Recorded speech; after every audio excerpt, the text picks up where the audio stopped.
ちは、トランス企画の阿部ちゃんです。ダイエット中のみーくんです。みーくん、ダイエットどうですか？調子いい感じですか？今ね、リバウンド気味です。いや、始まってない。落ちてないのにリバウンドってどういうことですか？ちょっとこの間より太っちゃって、なんか84キロぐらいになっちゃったかもしれない。ダメですよ、ビール飲みすぎたら、ちょっと。お酒飲まないんで。あ、そうなんですか？最近アイスクリームとチョコレートにやられてるんで、ちょっと。なるほどね。でもこれから暑くなるからアイスいっぱい食べちゃうかもしれない。アイスとね、チョコレートまずい。やばいですね。皆さんね、動画のたびにみーくんが痩せていくのはね、見れると思うんですけど、どんどん太っていったらコメント書いてくださいね。痩せる前からリバウンドすんじゃねえみたいな。あれがいけない。うん。コストコのね、ハーゲンダッツ。でっかいやつですよね。安いんだよ。500いくらでこのでかいの売っててさ、これちっちゃいのさ、カップアイス300円ぐらいで売ってんじゃん。あれでっかいのさ、500円ぐらいで売ってるからさ。お得ですよね、そっちだけ。あれ、すごいこう買っちゃった。コストコはね、ダメですよ。もうでっかいティラミスとかあるじゃないですか。でっかい食べちゃう。一回でも止まらなくなっちゃうから。っていう話じゃないんです、今日は。前もね、ランサーエボリューション789。これが何なのかっていうね、動画も上げたし、あとこれと同時期ぐらいにほら、あの動画で、みーくんが最後にこう乗って登場したガンダムみたいなエボ6、あれのレビューの動画も僕とみーくんで撮った、僕とはなちゃんでね、撮ったんですけど、今回は、皆さんに大人気の中古相場市場ですよ。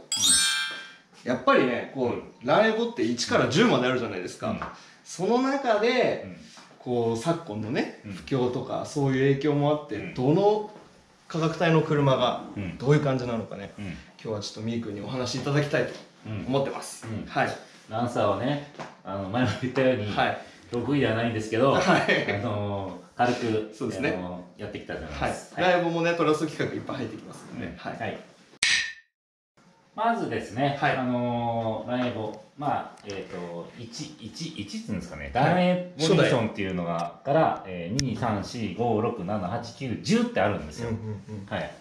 まあ、10種類ね。はい。で、今ね、値上がりするだろうなと思われているものは、CT9A。はい。この辺があれですね、この間紹介したあたりですよね。そうそうそう。ほぼほぼ外装とか、が同じだよみたいなね、パズルみたいになってる。で、若干ですね、エボ7、8は少し弱いです。はい。ただ9は異常に高い。もうなんか実際この9がランエボの最後じゃないのっていう人も結構いますよね。そうそうそう。で、この他に GTA っていうこうオートマチックのランさんのエボ7があるんですけど、はい。これはね、微妙です。意外とね、このエボ7を買おうとしてる人たちがいるんですけど、ちょっとね、これ日本の方じゃないよ、海外の方なんですけど、エボ7買おうとしてるんですけど、ちょっと値段が上がっちゃってるんで、あーって言って、GTA でもいいかっつって、GTA が少しずつこう引きずられてちょっと上がってるんですけど、なるほどですね。昔はこう安かったんで、これは、そうだね、仕入れがね、うちの仕入れの方で多分ね、10万後半から20万ぐらい。本当ミッションと馬力がちょっと違うぐらいなんですか？ 10 万超えるとね、買いたくなくなっちゃうような車だったんだけど、今となっては20万で買える車がなくなっちまいました。はい。すごいですね。もう789CT9A の値上がりで引きずられて上がっていくっていう形ですね。はい。で、この中にこれちょっと順番がおかしいんですけど、CP9A、これ5と6なんですね。5と6。この5と6もね、ものすごい上がってるんです。で、何が上がってるかっていうと、出ました。エボ6のトミー・マキネン。出ました。これ今ね、トラス企画でも1台在庫あります。この間、はなちゃんと下回りのやつも撮ったんですけど、もう一回読みますね。はい。エボ6のトミー・マキネン。トミー・マキ。なぜか2の人はね、6.5 とかって言ったりするんですよ。なるほどですね。だからよくわかんないんですけど、6.5 とかっていう人ね、いますから。はい。かなりマニアックな人です、それは。はい。で、富巻の人気がものすごい高くて、400万とかね。500万とかね。しちゃう富巻があるんですよ。で、これが値段上がるとみわけの人気の色っていうのがね、1種類だけあるんですよ。赤です。なるほどね。まあ富巻のイメージカラーって赤で白のホイールがついてね、ラインが入ったりして、あれがね赤だけじゃダメなんですよ。赤でラインが入ってないとダメなんですよ。ラインが入んないと重要です。だから富巻の赤でラインが入ってるものの修正液ないやつで走行の少ないものはもうね GTR が目じゃないです。そんなもう音響やボットがねもう意味不明です。なんかこういう車の限定車って高いですよね。インプレッサーの 22B もすっごい高いじゃないですか。そうね。エボ Q より高いんだから信じられない。本当にここだけ異常に高いです。でこのエボ CN9A ってエボ4ってあるじゃないですか。このねこれはねなぜかこれだけ人気ないんですよ。じゃあエボシリーズの中ではエボ4はアウトバンチュアンツです。もうねステッカー反対に貼られて切られちゃうからそういう車になってます。なんかエボ4だけなんですかね。あれ多分ね、おそらく例えばほらエボ2とかさエボ3とかはさ、なんか同じような感じでさ、そうですね、最初はね、そうでこっから上はさ CP から56とかは一緒なんだけど、確かにこれだけ違いますね。仲間外れっていうか、なるほどね。なんだかこれここだけ弱いんだよね。でも結構ラリーとかで活躍してた気がしますけどね。これも一応念のために言ってきますけど、GTA が少し値上がりしたじゃないですか。でエボ4も昔は本当に未速だったんだけど本当に少しずつ上がってきたっていうね。なるほどですね。もう10万したら買わなかったな。10万何エボ10万ですよ。じゃあエボ4が10万っていうのは実はエボ3エボ3がね20万ぐらいの時あったんだよ。すると何年ぐらい前ですか？何年だろう。前の前だから15年ぐらい前かな。15年くらい前は20万20万とか22万ぐらいで、その時買っとけばよかったエボ3。そうそんぐらいで、あれね相当うちで部品で相当お客さんのところに行っちゃったから。そうなんですね。なんかランサーとかっていうかエボさんをやってる頃は56なんかもう高くて全然買えないから。まだそんな出てすぐぐらいですもんね。56もう7なんかもう論外もうねこっちの方だからね全然買えないよ。ちなみにエボ7が2001年ですからね、結構古いですよ、エボ7でも。昔の相場知ってる人は分かるんだけど、本当この辺相当高くて全然もうね部品として供給するなんてもう論外。もう全然ダメで、今はね逆転してねこっちも高くエボさんはね部品として供給することがもうできない。逆に高すぎてってことですよ。だって100万超えたりするんだよ平気で。エボさん人気ですか？僕もエボさんが一番好き。100万だの200万だの20万ぐらいで買ってた車ね。本当に。じゃあの時いっぱい買っときゃよかったですね。本当に。なんだよ。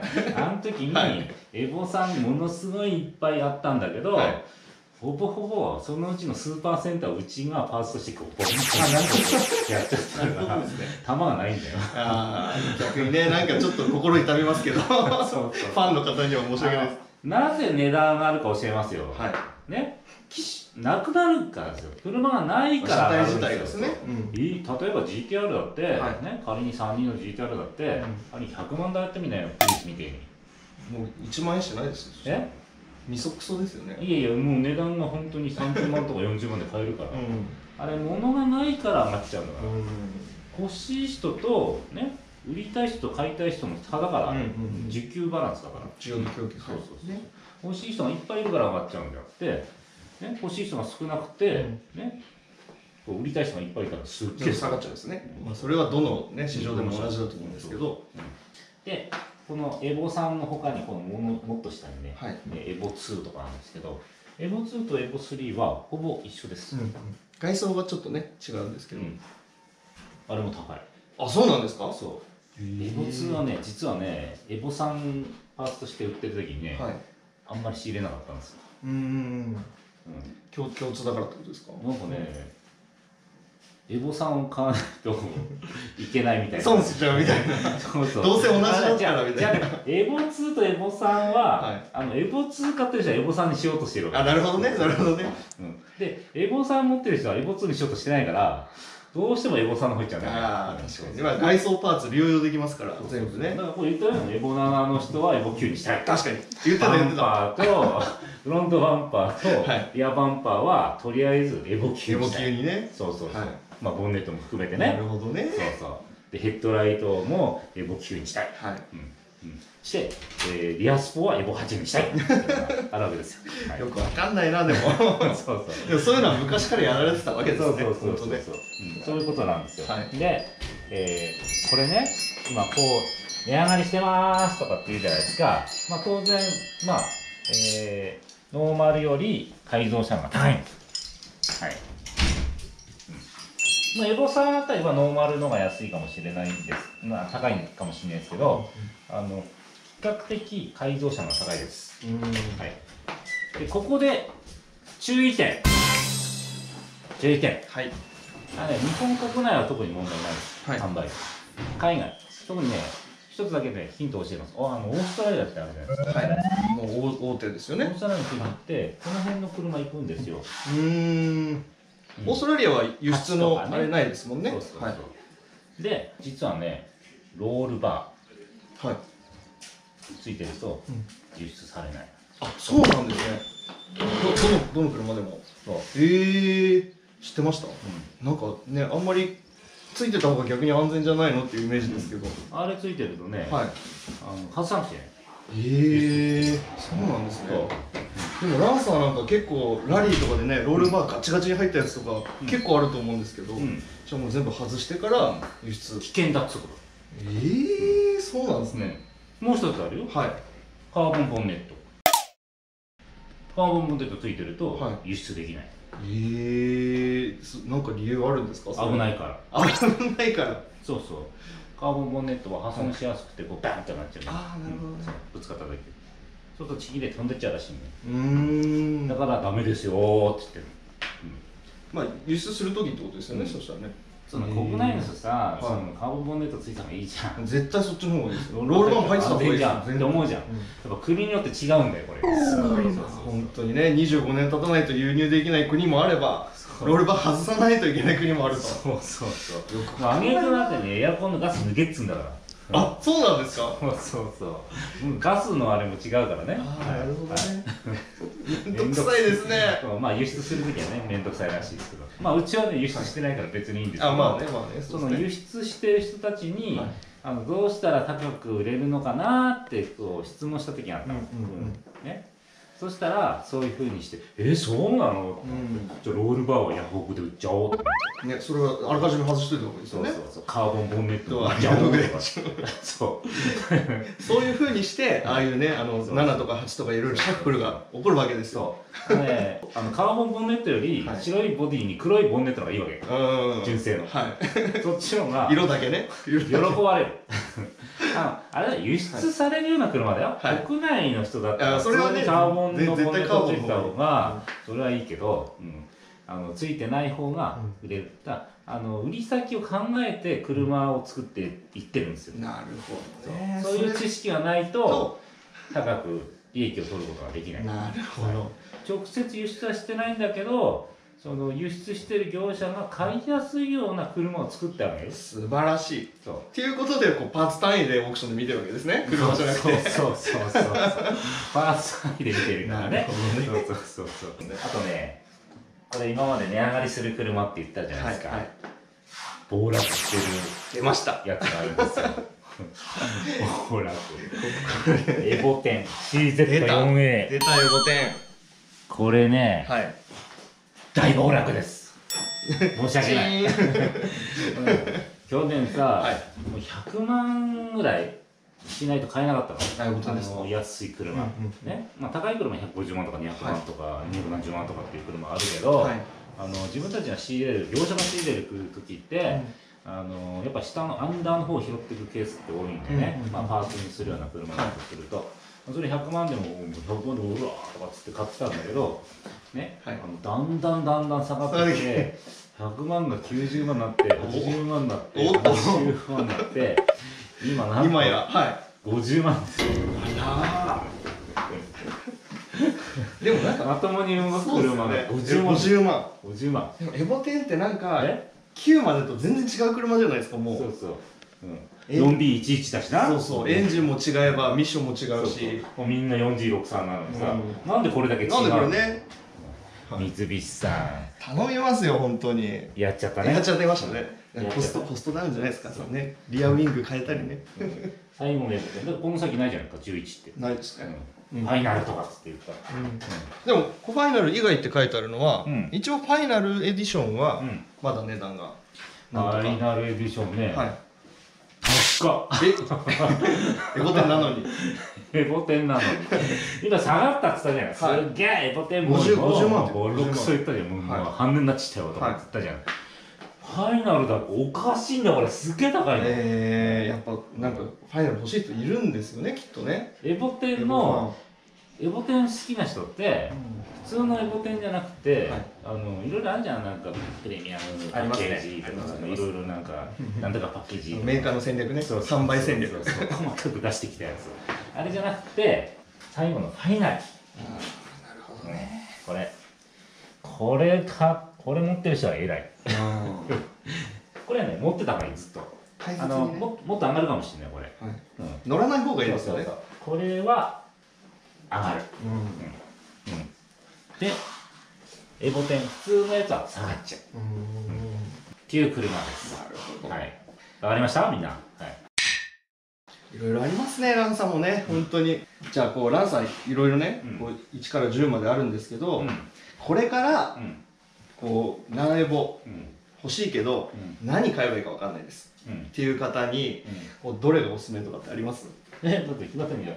エボ10だったらファイナルだよ。ファイナルで、CT9A だったらエボ9だよ。この間にね、実はね、今7、8、9とかって言ったじゃない。実はね、実はね、GTM 含めてGTA、エボ7、エボ8、エボ8の MR っていうのもあるんですよ。9も MR ありますね。で GT っていうのもある。いろいろグレードあるんだけど、実際はエボ級の MR が一番最終後期っていうか、ね、価値があるというか。これはね、それ持ってる人は威張ってられるよ。俺のはね、俺のは MR だとかすっげえ高いから。高いし、値段下がらないし、上がっていく可能性が非常に高い車なんで、大事に持ってた方がいいです。エボ級ね、特に。エボ級と、あと富巻の6.5。6.5。いや、この赤ね。持ってる人は絶対持っといた方がいい。すごいよ、だって、他のさ、白い富巻とかあるじゃない。うちは白いのですね。白いのさ、買ってきてさ、赤にオールペンして、ガイレ化しているから。そしたらもう値段バンって上がっちゃうんじゃないですか。そう。あのラインで売ってんだよ。売ってるんですか？売ってる。そうなんだ。ヤフオクとかでね、4万いくらとかで売ってんだよ。でもデカールなのに4万高いですね、やっぱり。高い？いや、違うんだって、もうすげえ上がっちゃうんだって、ほんとに。貼るだけでね。300万とか400万とかしてるんだよ。全然平気だから3万、4万、そんなのね。まあ基本的に 4G63 のエンジンって丈夫じゃないですか。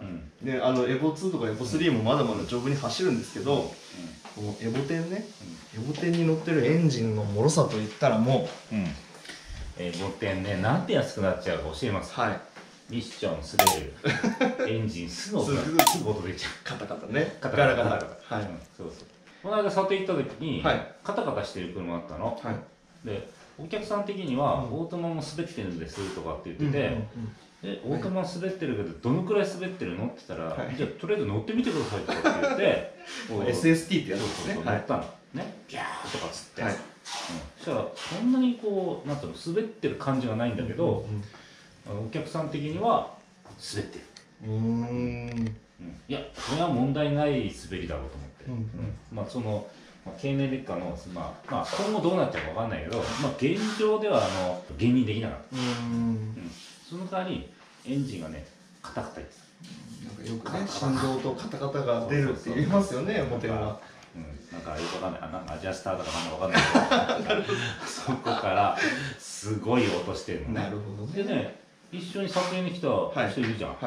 ね。今回はどこの会社だったんですか？言えないやつですか？ちょっとね言えない。言えないやつだ。なんとか中販ってところ。K ね。K。これ分かっちゃいますからね、今。K なんとか中販。なんとか中販。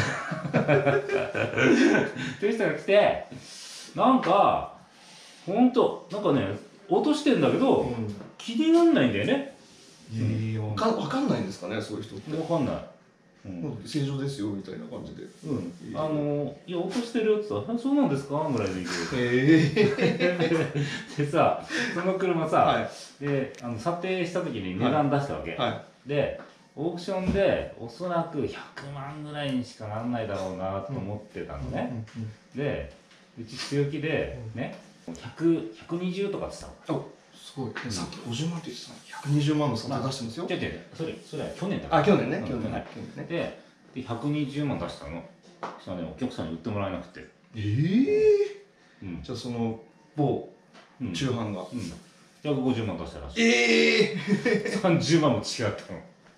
それあれじゃないですか、またFD の時と一緒で後からクレームいやーと思って負けたと思って、いや30万だって落としてたよなと思ってね。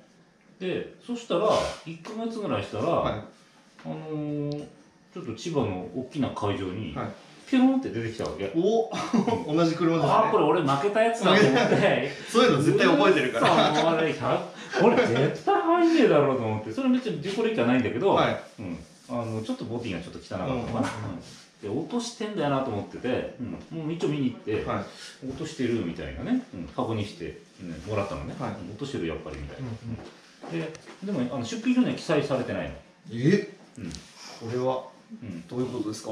エンジン4って書かれてないの。やっべこれ入っちゃうかもしんねえと思って、まずいと思って査定間違ってたかなと思って150とかやったきゃよかったなと思って、そしたらなんと落札が105万だったんですよ。損してる。思いっきり損してるじゃないですか。105万だったんですよ。45万そうです。あれなんで売っちゃうのかなって。なんでかわかんないですね。すっごい損しちゃってるのにさ、自分らは105万だとしてもいいんですよ。ね、105万で買うと実はね全部込み込み、例えば消費税だったり、そのリサイクルだったり落札料だったりその力走だったりなんだ入れると120万になっちゃう。だから目いっぱい120とかつって言ってるわけ。100万ぐらいしかしないと思ったから。そうもう負けたっておかしい、この値段で負けるのかと思って。っていうことは150万で買ってるってことはもっと値段かかってるってことですよね。170万とかそれぐらい。それはねきっとね査定ミスったんだよ。これ以上です。とね落としてなければもしかしたら130万ぐらい130とか135とか入って逃げ切れたかもしれない。なるほどね。じゃあもうその査定の人もヘボだったんですね、きっとね。でもねそれね裏があってね、裏があったんで150も出して、なんで150万も出したのかなと思ってお客さんに聞いたの。そしたらね次の車そこで買っちゃったんだよね。その売った人ですか？会社。そういうことね。そこでね多分ねおそらく100万近くね乗せられちゃってる。ご愁傷様です。だからね50万ぐらい損してもねそういうことなんですね。行ってこいなんだよ。要は違うんだよ。多分おそらくその売りたいその会社ね、会社売りたかったんですと。売れ残ったかなんかわかんないけど欲しいとかなんか言っちゃって、そうで目いっぱい出しちゃったの。査定をした時に買って。そういうね数字のマジックっていうのがあるから。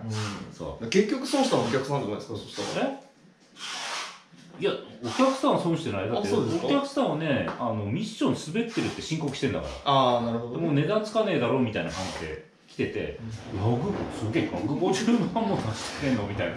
そらってなっちゃう。なるほどね。本当に。まあそういうね、商売の駆け引きもそうそうたまにはあるということですね。小売りしてるところに行くと査定が高くなるっていうケースも往々にしてあります。なるほどね。はい。あらかじめそこの車を欲しいなってちらつかせてると上がるかもみたいな。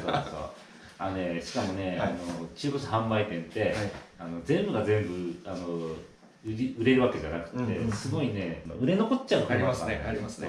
でそれ欲しいなんて言われちゃうと、もう査定なんかもう上げちゃうもん。売ってる側からしたらね、そうですよね。そう。だってこっちで利益取れるんだから。そういうね、数字のマジックある。なるほどね。じゃあ本当皆さんも中古車売買するときは気をつけてくださいね。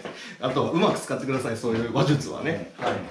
まあというところで今日はランエボのお話、あとはちょっとね中古車の売買について少しね裏に触れたんですけど、次はまあ今回ランエボだったんですけど、次は何しましょうか。